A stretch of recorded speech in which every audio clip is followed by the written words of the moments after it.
नमस्कार मित्रांनो, आपल्या यूट्यूब चॅनलवरती तुम्हा सर्वांचं पुन्हा एकदा सहर्ष स्वागत। बीड जिल्ह्याच्या केज तालुक्यातील मस्साजोगचे सरपंच संतोष देशमुख यांच्या अपहरण आणि हत्येच्या प्रकरणामुळे महाराष्ट्रातील राजकीय वातावरण तापलं आहे। या प्रकरणात धनंजय मुंडे यांचे कथित निकटवर्तीय असलेले वाल्मिक कराड यांचं नाव समोर येत आहे। संतोष देशमुख यांच्या हत्येत कराड यांचं नाव समोर आल्यानंतर राष्ट्रवादी अजित पवार गटाचे मंत्री धनंजय मुंडे हे देखील अडचणीत आले आहेत। या प्रकरणावरून विरोधी पक्षासह सत्ताधारी पक्षातूनही त्यांना घेरण्याचा प्रयत्न केला जात आहे। धनंजय मुंडे यांची मंत्रिमंडळातून हकालपट्टी करावी अशी मागणी देखील केली जात आहे। दरम्यान भारतीय जनता पार्टीचे ज्येष्ठ नेते आणि कॅबिनेट मंत्री गिरीश महाजन यांचं एक वक्तव्य समोर आलं आहे। धनंजय मुंडेंची राजीनाम्याबद्दल त्यांनी एक सूचक वक्तव्य केलं आहे। धनंजय मुंडे यांच्या राजीनाम्यावर पक्षश्रेष्ठी निर्णय घेतील यावर आम्ही भाष्य करणं योग्य नाही, असं वक्तव्य गिरीश महाजन यांनी केलं आहे। महाजनांच्या वक्तव्यानंतर धनंजय मुंडे यांना मंत्रिमंडळातून डच्चू मिळू शकतो असा अंदाज लावला जातोय।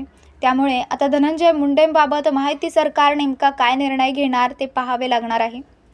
धनंजय मुंडे यांनी अलीकडेच अन्न व नागरी पुरवठा आणि ग्राहक संरक्षण मंत्री म्हणून शपथ घेतली आहे। त्यांनी आपल्या पदाचा पदभार देखील स्वीकारला आहे।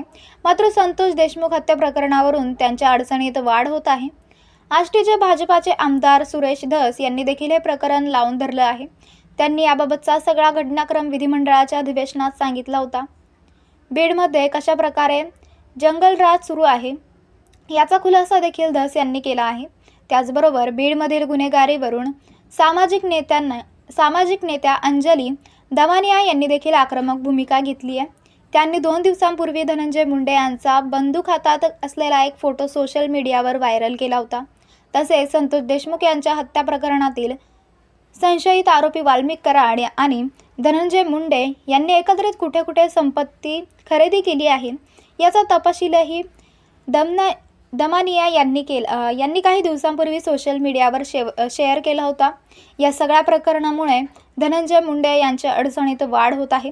त्यामुळे धनंजय मुंडे यांची मंत्रिमंडळातून हकालपट्टी होऊ शकते असं बोललं जाते। या सगळ्यावर आता मुख्यमंत्री देवेंद्र फडणवीस, उपमुख्यमंत्री एकनाथ शिंदे आणि उपमुख्यमंत्री अजित पवार काय निर्णय घेणार हे पाहणं महत्त्वाचं असणार आहे।